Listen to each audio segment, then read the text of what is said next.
तक के आज के इस भाग में आप सबका स्वागत करता हूँ। एक आदमी अपने ही घर के बाहर अपनी ही गाड़ी में मरा हुआ पाया गया। ये केस मेरे पास तब आया था जब मैं नासिक के अंबड़ पुलिस स्टेशन में पोस्टेड था। इस केस के सिरे सुलझाते सुलझाते हमारे पसीने छूट गए थे, क्योंकि सस्पेक्ट्स की एक बहुत लंबी लिस्ट बन गई थी।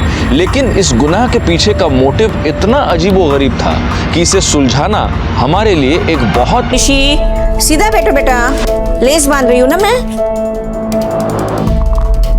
मम्मी लेट हो रहा है, टिफिन दो ना। हाँ आई बाबा, फटाफट फटाफट। ये लो ऋषि, ये बैग दी बाबा। नमस्ते माँ जी। मासी मासी।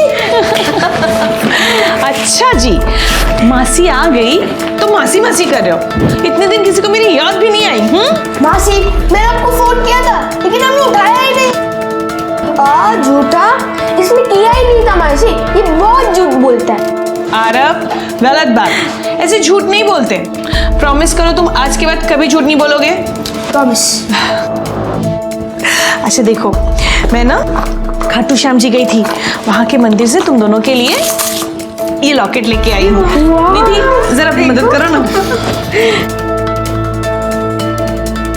इसे अपने गले से कभी मत निकालना।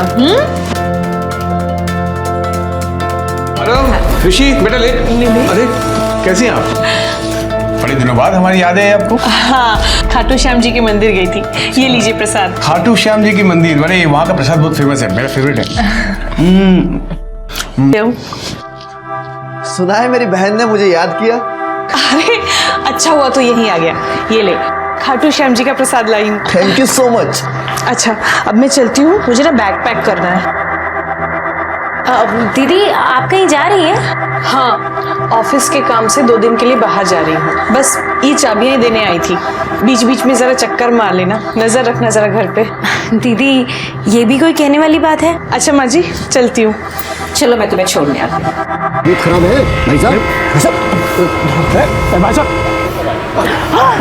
अरे ये जायसवाल साहब है। अरे किसी ने चाकू मार दिया जायसवाल साहब। जल्दी फोन करो, अरे एम्बुलेंस लो जल्दी जल्दी। सुरेश, सुरेश कहाँ है सुरेश? सुरेश नहीं सुरेश।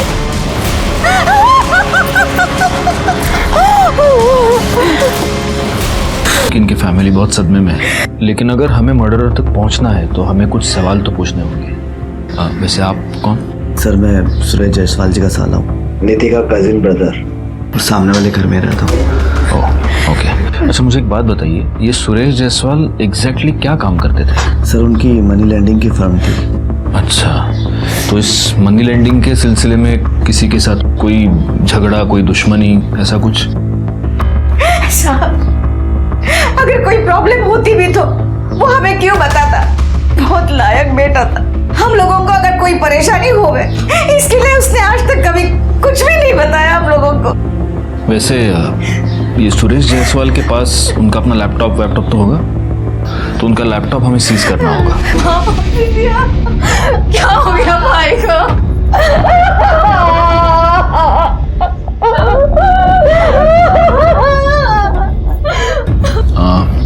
ये कौन है? सर ये जीजा जी की छोटी बहन बिंदिया है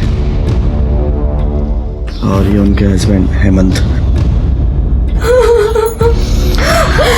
ठीक है, मतलब उनकी वाइफ से तो अभी बात नहीं कर सकते, मैं समझ सकता हूँ बहुत सदमे में है। लेकिन अगर आपको कुछ भी ज़रूरी इन्फॉर्मेशन याद आ जाए, कुछ भी बात, तो आप प्लीज़ हमें कांटेक्ट कीजिए। वहाँ ताला लगा है। पता चला कि वहाँ सिर्फ एक पियून काम करता है जिसने आज ऑफिस खोला ही नहीं। उसे पुलिस स्टेशन बुला लिया है पूछताछ के लिए। मुझे लगता है गायकवाड़, इस सुरेश जायसवाल का मर्डर किसी प्रोफेशनल रीज़न की वजह से ही हुआ है, मतलब पैसे का लेन देन वगैरह, और ये सब उसके फ़ोन से ही पता चलेगा। सर उसका फ़ोन अब तक अनलॉक नहीं हो पाया है, शायद थोड़ा वक्त लगेगा। तब तक एक काम करो, उसकी मोबाइल लोकेशन और कॉल डिटेल्स निकालो। सर सुरेश जायसवाल की पीएम रिपोर्ट और फॉरेंसिक रिपोर्ट।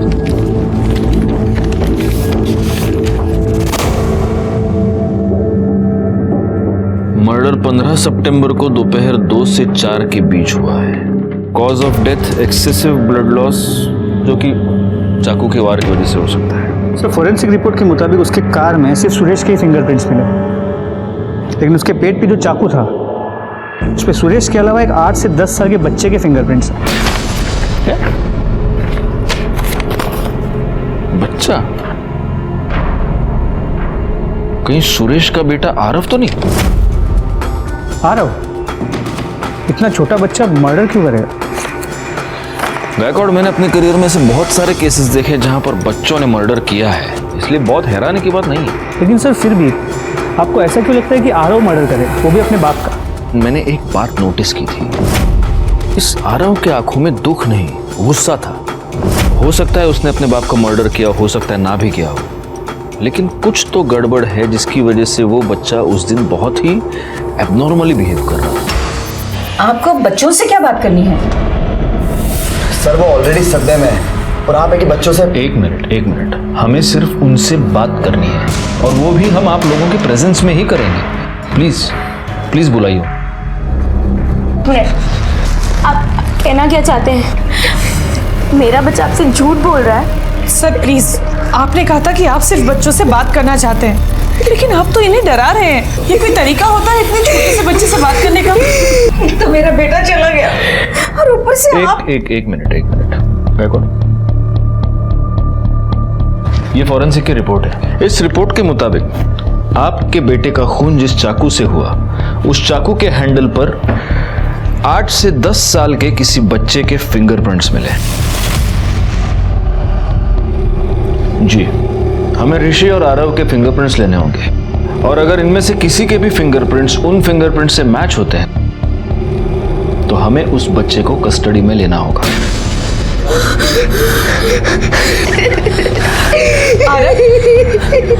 आरव बेटा, तुमने अंदर को सब कुछ सच बताया है ना?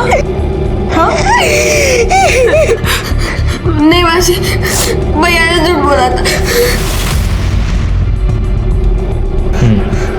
तो अब ऋषि हो गया फट से। चलो अब ये बताओ कि क्या खाओगे? चॉकलेट खाओगे, वड़ा पाव खाओगे, क्या खाओगे? मैं वड़ा पाव नहीं खाता। हाँ, जब मम्मी घर पे बनाती है तब भी ये नहीं खाता। मैं तो 2 खाता हूँ। Very good. मेरी मम्मी बहुत अच्छी है, वो बहुत टेस्टी वड़ा पाव बनाती है। वो अच्छी नहीं है, वो बहुत गंदी है। क्यों? ऐसा क्या किया है मम्मी ने? वो गंदे काम करती है। मतलब? वो राजीव मामा के साथ गंदे काम करती है। राजीव, कोई आ जाएगा, क्या कर रहे हो? राजीव छोड़ो ना मुझे।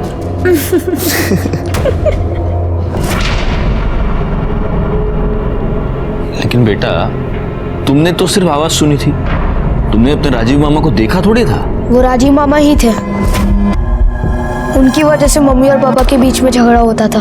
मतलब तुम्हारे पापा को?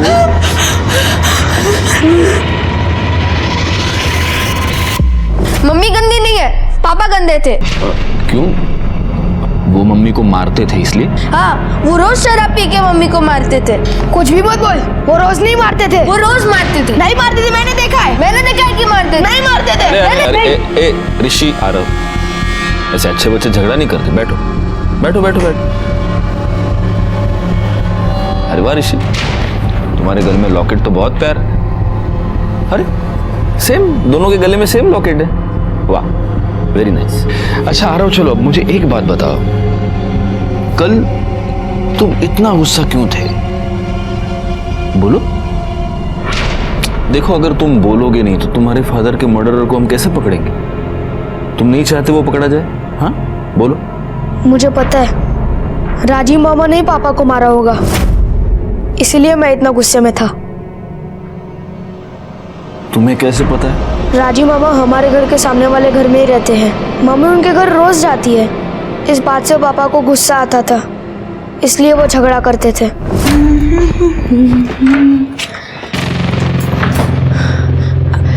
आप आज जल्दी आ गए?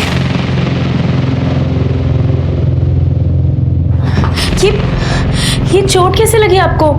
बोलिए ना, कुछ बोल क्यों नहीं रहे? मैंने सुना तू रो रही थी आज। हाँ? दिमाग खराब था तेरा ना, और अब गाने गुनगुना के आ रही है। क्यों? अच्छा, वो अपना भाई के साथ चिपक के ठीक हो गई तू? कैसे कैसी बातें कर रहे हैं आप? वो मेरा भाई है, भाई। आपको शर्म नहीं आती ऐसी बातें करते हुए? अरे तुझे अपने भाई के साथ रंगरेलिया मना के शर्म नहीं आ रही तो मुझे सच बोलने में शर्म क्यों आएगी? हाँ, आरव अपनी माँ से नफरत करता है और ऋषि अपने बाप से। और इन दोनों बच्चों ने जो भी बताया उससे ये राजीव तो इस केस में प्राइम सस्पेक्ट बनता है गायकवाड़। सर इन बच्चों का बचपना हो सकता है, उनकी बातों पे हम विश्वास कर सकते हैं क्या? हो सकता है बच्चे सच कह रहे हैं। अगर सच कह रहे हैं तो उसका कुछ ना कुछ क्लू तो हमें मिलेगा ही। अच्छा एक बात बताओ, तुमने सुरेश जायसवाल का लैपटॉप चेक किया? जी सर, लेकिन उनमें ऐसे कुछ फोटोज नहीं मिले। हो सकता है उसने फोटोज डिलीट कर दिए हो। गायकवाड़, सबसे पहले एक काम करो, निधि और राजीव दोनों के कॉल रिकॉर्ड्स और मोबाइल लोकेशन निकालो। सर, सुरेश के घर के पास से हमें 2 CCTV फुटेज मिले, जिनमें से एक 1.5 किलोमीटर के अंतर पर है और दूसरा 500 मीटर। ओके। सर ये वो 1.5 किलोमीटर दूर वाला CCTV फुटेज है। एंगल की वजह से कुछ क्लियर नजर नहीं आ रहा। दूसरा देखो, दूसरा देखो। सर इसमें तो क्लियर नजर आ रहा है, उसके पेट में चाकू है और फिर भी गाड़ी चलाते हुए जा रहा है। एक बात बताओ गायकवाड़, ये बच्चों का स्कूल इसके घर से कितनी दूरी पर है? सर 700 मीटर, शायद इन दोनों कैमरास के बीच। तो ये हो सकता है कि सुरेश जायसवाल ने इन दोनों बच्चों को स्कूल से पिकअप किया, इन बच्चों ने ही सुरेश को चाकू मारा और फिर बच्चे भाग गए। या फिर ये भी हो सकता है कि स्कूल के आसपास किसी ने सुरेश पर अटैक कर दिया हो। लेकिन सर सुरेश के मोबाइल रिकॉर्ड्स के मुताबिक उसे आखिरी कॉल गोखले चौक के PCO से किया गया। उसकी मोबाइल लोकेशन के मुताबिक वो वहाँ गया भी था और वहाँ से वो घर लौटा, जहाँ वो अपनी गाड़ी में मरा हुआ मिला। तो ये हो सकता है कि इस PCO के आसपास ही किसी ने उस पर अटैक कर दिया हो। एक काम करो, उस PCO वाले से पता करो, देखो उसको उस बंदे का चेहरा याद है क्या जिसने सुरेश जायसवाल को कॉल किया था? हो सकता है उसे कुछ याद हो। सर, सुरेश जायसवाल का प्यून प्रकाश आया। भेजो उसे। नहीं साहब, ऑफिस में कुछ नहीं है साहब। ऐसे कैसे कुछ नहीं है? अरे कुछ तो होगा ना, क्या सिर्फ टेबल कुर्सी है ऑफिस में? किसी क्लाइंट की फाइल, हिसाब किताब कुछ तो होगा। साहब मेरी बात का यकीन कीजिए साहब, वहाँ कुछ नहीं है। फाइल तो क्या, किसी के नाम का एक कागज तक नहीं है सर। अगर आपको विश्वास हो तो आप चलकर खुद देख लीजिए। मैंने कहा हक मांगने के लिए गई थी। और जब तुम्हें तुम्हारा हक नहीं मिला तब तुमने अपने भाई को मार दिया। सर मैं क्यों मारूंगी उसे? 15 सितंबर को दोपहर 2 से 4 के बीच तुम कहाँ थी? घर पर। और तुम? मैं बाहर गया हुआ था सर। कहाँ? सर मैं अपने दोस्त रमेश पाटिल से मिलने गया था सर। फोन लगा उसको। सर उसका फोन चल नहीं रहा है। एड्रेस दो। सर नासिक में है ही नहीं, वो राजस्थान गया सर किसी काम से। राजस्थान गया तो अपना घर उठाकर साथ ले गया क्या? घर का एड्रेस दो। रानी, एड्रेस ज्ञान जगड़ना। तुमने सुरेश जायसवाल को धमकी दी और उसके 4 दिन बाद उसका मर्डर हुआ। तुम दोनों इस केस में प्राइम सस्पेक्ट हो। जब तक ये केस सॉल्व नहीं होता तुम में से कोई भी नासिक छोड़कर जा नहीं सकता। हेमंत के कॉल रिकॉर्ड्स और मोबाइल लोकेशन निकालो, चेक करो ये सच बोल रहा है या नहीं। सर और ये भी पता करो कि उसका दोस्त वो रमेश पाटिल वो वाकई राजस्थान गया है या नहीं, क्योंकि मुझे ये हेमंत बड़ा गड़बड़ आदमी लगा। सर सुरेश जायसवाल का फोन अनलॉक हो गया, देखिए इसमें क्या मिला। अगर मुझे कुछ हो जाता है तो उसके जिम्मेदार ये 4 लोग होंगे। ओरिजिन सॉल्यूशन के ओनर रोहन लौस्कर, नवीन गडकरी, इन दोनों को मैंने 10 करोड़ रुपए दिए थे और पिछले 8 महीने से इन्होंने मुझे एक भी इंटरेस्ट नहीं दिया है। और तीसरा है सीनियर इंस्पेक्टर मकरंद सिंधे, जिसने मेरे साथ 2 करोड़ इन्वेस्ट किए हैं। और चौथा एस्टेट एजेंट धनंजय पाटिल, जिसने मेरे साथ 5 करोड़ इन्वेस्ट किए हैं। ये दोनों भी मेरी जान के पीछे पड़े हुए हैं, क्योंकि मैं इन्हें इंटरेस्ट नहीं दे पा रहा हूँ। अगर मुझे कुछ हो जाता है तो ये 4 लोग जिम्मेदार होंगे। अब तक मुझे ऐसा लग रहा था कि सुरेश जायसवाल का मर्डर घर के किसी आदमी ने किया है, लेकिन अब इस वीडियो से साफ है कि बाहर वाला भी कोई हो सकता है। एक काम करो गायकवाड़, इसने जिन लोगों के नाम लिए हैं, रोशन, नवीन और धनंजय, इन तीनों से तुम बात करो। तब तक मैं इस सीनियर PI मकरंद शिंदे से बात करता हूँ। क्या प्रूफ है आपके पास कि मैंने 2 करोड़ रुपए दिए थे? कोई भी आदमी वीडियो में कुछ भी कह देगा और आप यकीन कर लेंगे? नहीं, ऐसे कैसे यकीन करेंगे?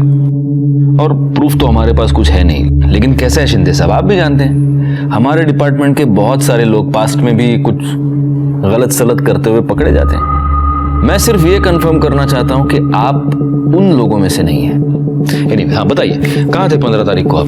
15 सितंबर को मैं सिन्नर में था और वहां पर गैर कानूनी तरीके से चलने वाले एक लिकर बार में मैंने रेड की थी और इसका प्रूफ आपको आसानी से मिल जाएगा। जी बिल्कुल, लेकिन कैसा है, जब तक ये इन्वेस्टिगेशन खत्म नहीं हो जाती, you are one of the suspects. जब सबूत मिल जाए तो मुझे कॉल कर देना, मैं आ जाऊंगा। हाँ, मैंने सुरेश के साथ पैसे इन्वेस्ट किए थे और जब उसने पैसे लौटाए नहीं तो तुमने उसे मारने की धमकी दे दी। जब करोड़ों अटके पड़े हो ना तो धमकी देनी पड़ती है, इसलिए 15 सितंबर को तुमने सुरेश को मार के अपनी धमकी को सच कर दिया, है ना? उसे मारने से मेरा क्या फायदा है, उल्टा मेरा नुकसान है। मुझे मेरे पैसे मिलने की उम्मीद खत्म हो जाएगी। मैं क्यों मारूंगा उसे? उसके मर्डर में मेरा कोई हाथ नहीं। तो फिर 15 सितंबर दोपहर 2 से 4 के बीच में तुम कहाँ थे? इसी ऑफिस में, यही केबिन में। जी हाँ। अगर ऑफिस में थे तो इस कैमरा की फुटेज में तो दिखाई दोगे ना? फुटेज मंगाओ, फुटेज मंगाओ।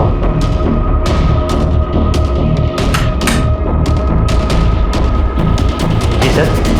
15 सितंबर को इस कैमरा की फुटेज लेके आओ। सर सीसीटीवी तो पिछले 1 हफ्ते से बंद पड़ा है, फुटेज कहाँ से थे आपको?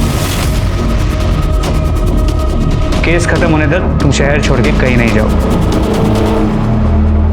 सर हेमंत झूठ बोल रहा है।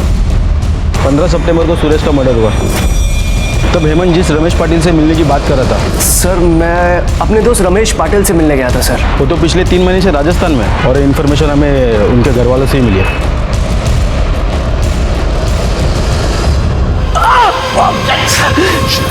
पंद्रह तारीख को कहाँ था तू? बोल, हमसे झूठ क्यों बोला? सुरेश को तू नहीं मारा ना? बोल। सर मैंने किसी का मर्डर नहीं किया है सर। आप लोगों से झूठ इसलिए बोला था, अगर मैं सच बोलूंगा ना मार डालेंगे मुझे वो लोग। तू अगर हमसे झूठ बोलेगा ना तो हम तुझे जिंदगी भर जेल में सड़ाएंगे।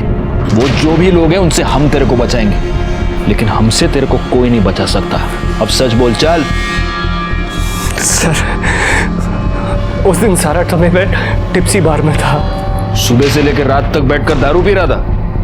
दारू नहीं पी रहा था सर, इलीगल गैम्बलिंग। उसी समय मुझे जुए की बुरी लत लग गई थी सर। सुरेश के 2 करोड़ रुपए वहीं पर आ रहा था सर। सर प्लीज मेरी बीवी को उसके बारे में मत बताइएगा सर, प्लीज सर। रोहन और नवीन सर 2 दिन पहले यूएस गए हुए सर, कॉन्फ्रेंस के लिए।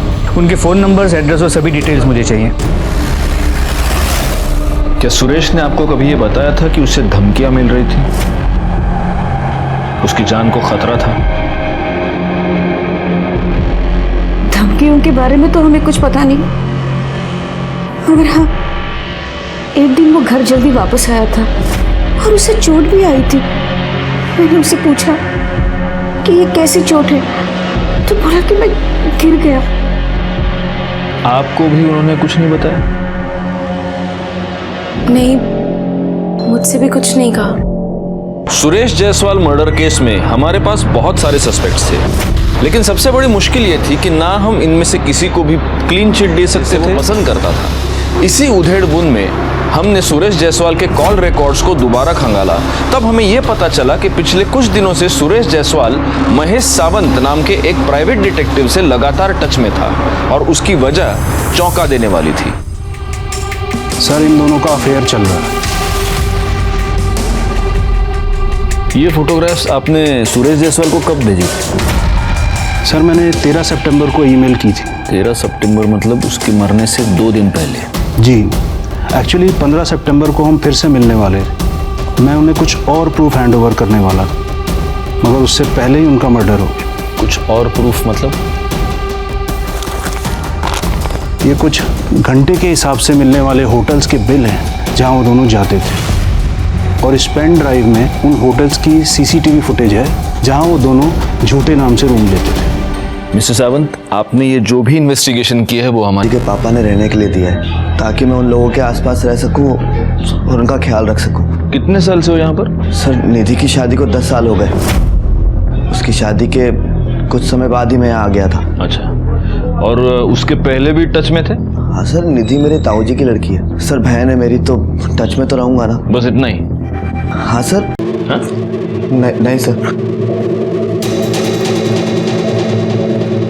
देख, सब सच सच बता दे। वरना क्या है, जो हमारा गायकवाड़ है ना, उसके हाथ में बहुत खुजली होती है, और वो सारी खुजली उतारने के लिए तेरे को धोना पड़ेगा तेरे ही घर में। बोल। सर, वो मैं और निधि ना बचपन से एक दूसरे से प्यार करते थे। अब सर, आप लोगों को तो पता है ना कि हमारे समाज में भाई बहन शादी नहीं कर सकते। इसलिए तो उसका पीछा करता हुआ यहाँ तक आ गया उसकी शादी के बाद, और उसके साथ अपना रिलेशन तूने कंटिन्यू रखा। लेकिन इतने से तेरा दिल नहीं भरा। तुझे इस बात का बहुत गुस्सा था कि उसका पति तुम दोनों के बीच में आ गया है, और इसीलिए तूने उसका मर्डर कर दिया। नहीं सर, मैंने उसको नहीं मारा। तो तेरे कॉल रिकॉर्ड्स में सुपारी किलर पांड्या साटम का नंबर क्या कर रहा है?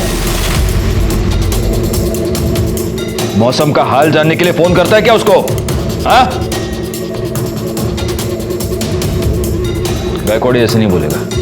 हम चल के निधि से बात करते हैं, तब तक रानी इसको उठा के डाल दो गाड़ी में और पुलिस स्टेशन ले जाके फोड़ना शुरू कर दो।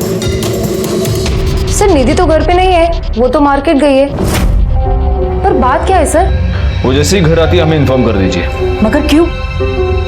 क्या बात है? देखिए, पहले आपने मेरे दोनों पोतों को परेशान किया। जब उनके खिलाफ आपको कुछ भी सबूत नहीं मिला, तो अब आप मेरी बहू को परेशान करना चाहते हो? वैसे पहले मैं उन्हीं से पता चली। हमने राजीव से बात कर ली, उसने ये सब कबूल कर लिया है। अब जब निधि घर पर आ जाए तो हमें इन्फॉर्म कर दीजिए।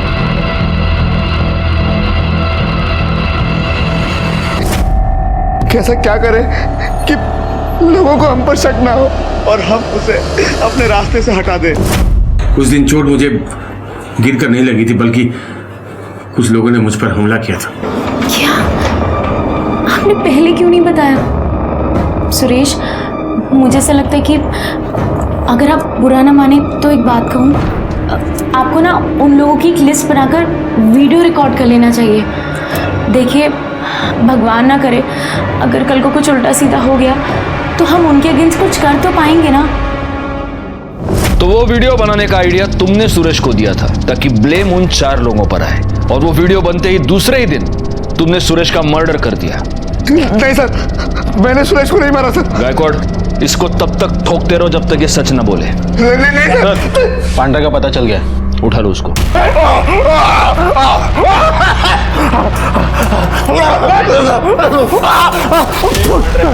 बोल बोल। राणे रुकेगा नहीं हमारा, उसका खुद का खेत है मिर्ची का, उधर का ही मिर्ची है सब। सब बता दो। सब। हाँ, बोल बोल बोल। राजीव ने सुरेश की ठुकाई करवाने के लिए कहा था, तो मैंने अपने 4-5 आदमी बैठकर उसकी पिटाई करवा दी, और फिर साहब उसने बाद में उसका मर्डर करने के लिए कहा। तो सब मैंने अपने हाथ जोड़ दिए, मैंने मना कर दिया साहब। क्यों? हाथ क्यों जोड़े तूने? अचानक तेरे अंतरात्मा की आवाज जागृत हो गई। राणे, काला मिर्ची, हम भी सुने अंतरात्मा की आवाज। बोलता मिर्ची मत खाइए, बोलता सब, क्योंकि साहब उसने मेरे पुराने पैसे नहीं दिए थे। सब खाली पॉकेट खाए को मैं किसी का मर्डर करूंगा साहब। हाँ, ये थोड़ा लॉजिकल लग रहा है। खैर, सुरेश को तूने मारा या नहीं ये तो हम पता लगा के रहेंगे, लेकिन उस पर असॉल्ट करने के जुर्म में तो तू यहीं रहेगा और राणे के हाथ से मिर्ची खाता रहेगा। ठीक है सर। बिंदिया का फोन था, निधि घर पे वापस आ गई। 2 लेडी कांस्टेबल्स को लेके जाओ और निधि को यहाँ ले आओ।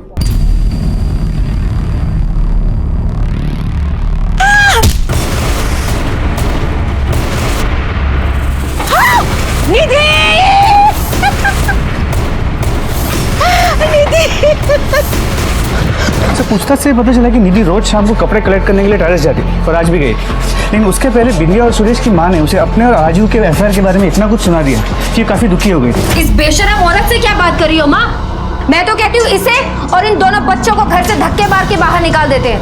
और कौन जाने कि ये दोनों बच्चे सुरेश भाई के हैं या फिर उस कमीने राजीव के। जा, दूर हो जा मेरी नजरों से। तो हो सकता है उसी दुख में उसने टेरेस से कूद के सुसाइड कर लिया। गायकवाड़, पिछले 10 साल से बिना अपने पति की परवाह किए, बिना अपने बच्चों की परवाह किए, ये अपनी भाई के साथ अफेयर चला रही थी। आज अचानक से इसके मन में गिल्ट आ गया और इसने सुसाइड कर लिया। राणे, जरा पूरे घर की तलाशी लो, अगर कुछ भी सस्पिशियस मिलता है तो जब्त कर लो। मैडम, इसे किसी ने धक्का दिया है, क्योंकि अगर ये खुद कूद जाती तो इतनी दूर जाकर नहीं गिरती, यहीं नीचे ही गिरती। लेकिन निधि को धक्का किसने दिया होगा? वैसे उसको मारने का मोटिव शांति देवी के पास भी हो सकता है, बिंदिया के पास भी हो सकता है। मासी एक बात बताइए सुनीता जी, जिस दिन निधि का मर्डर हुआ उस दिन हम वहां पहुंचे और हमारे बाद आप वहां पहुंचे, राइट? जी। झूठ बोल रही हैं आप निधि के घर पर शुरू से ही मौजूद थी। ये है आपकी मोबाइल लोकेशन, इसमें साफ पता चल रहा है कि आप बहुत पहले से ही उस घर में मौजूद थी। यह आपकी फिंगरप्रिंट्स की रिपोर्ट है। निधि के घर में जो पीछे वाला दरवाजा है उसके बाहर के हैंडल पर आपके फिंगरप्रिंट्स हैं और अंदर वाले हैंडल पर आरव के। आप उस दिन निधि के घर पर पीछे के दरवाजे से गई थी। एक और बात, सुरेश जायसवाल का जिस दिन मर्डर हुआ था उस दिन उसको गोखले चौक के एक पीसीओ से फोन आया था। रिकॉर्ड दिखाओ। उस पीसीओ के आसपास की सीसीटीवी फुटेज हमें मिली है और उस सीसीटीवी फुटेज में ये आप हैं। इसी पीसीओ से थोड़ी सी दूर पर एक सुनसान जगह है जहां पर हमें सुरेश जायसवाल के सूखे हुए खून के धब्बे मिले थे और ये है आपके कॉल रिकॉर्ड्स। आप उस दिन उस जगह पर मौजूद थी। सुरेश जायसवाल की मौत 15 मिनट तक खून के बहने की वजह से हुई है और आपकी जानकारी के लिए मैं आपको बता दूं, उस सुनसान जगह से लेकर सुरेश के घर तक पहुंचने में लगभग उतना ही टाइम लगता है। अब मैं तुमसे यह जानना चाहता हूं सुनीता कि ये दोनों खून तुमने क्यों किए? मैंने आरव और ऋषि को आने के लिए ये सब किया, उनकी ममता में किया।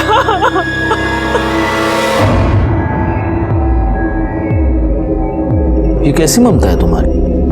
जिन दो बच्चों से तुम बेहद प्यार करती थी तुमने उन्हीं दो बच्चों को अनाथ बना दिया और उनको अनाथ बनाने के बाद तुम उन्हें अपनाना चाहती थी। हाँ, मेरी शादी के 1 साल के अंदर ही मैं प्रेग्नेंट हो गई, फिर मेरे हस्बैंड की डेथ हो गई और मेरा मिसकैरेज हो गया। डॉक्टर्स ने मुझे कहा कि मैं फिर से मां नहीं बन सकती। मेरा लगाव आरव और ऋषि की तरफ बढ़ने लगा। मैं उन्हें अपने बच्चों की तरह देखने लगी और वो लोग भी मुझे अपने माँ बाप से ज्यादा प्यार करते थे और मुझे निधि और राजीव के बारे में भी पता चल गया था। निधि और सुरेश के झगड़ों के बारे में मुझे बच्चों ने बताया। मैंने तभी डिसाइड कर लिया कि मैं इन दोनों को मारकर मैं बच्चों को अपने साथ ले जाऊंगी। गोखले चौक के पीसीओ से मैंने फोन करके कहा कि जरूरी बात करनी है। ये कहकर मैंने सुरेश को वहां बुलाया। मुझे डर था कि अगर सुरेश बच गया तो वो सबको मेरे बारे में बता देगा, लेकिन वो मर गया। अब निधि की बारी थी। मुझे पता था कि निधि रोज शाम को छत पर कपड़े लेने जाती थी, लेकिन मैं सबकी नजरों से बचकर वहां जाना चाहती थी। मैंने आरव से झूठ बोला कि मैं उसकी मम्मी से बात करने आ रही हूँ। पीछे का दरवाजा आरव और ऋषि के लिए की, लेकिन शायद मेरी किस्मत में वो है ही नहीं। सुरेश जायसवाल और निधि जायसवाल के मर्डर के जुर्म में मैं तुम्हें अरेस्ट करता हूं सुनीता। क्यों जाना? ये एक ऐसा केस था जिसमें एक छोटे से बच्चे से लेकर बड़ों तक सारे सस्पेक्ट्स थे, लेकिन अंत में जो गुनहगार निकला उस पे पूरी केस के दौरान हमारी कभी नजर ही नहीं पड़ी थी। एक सीधी साधी दिखने वाली औरत ने अपनी ही बहन और जीजा का खून कर दिया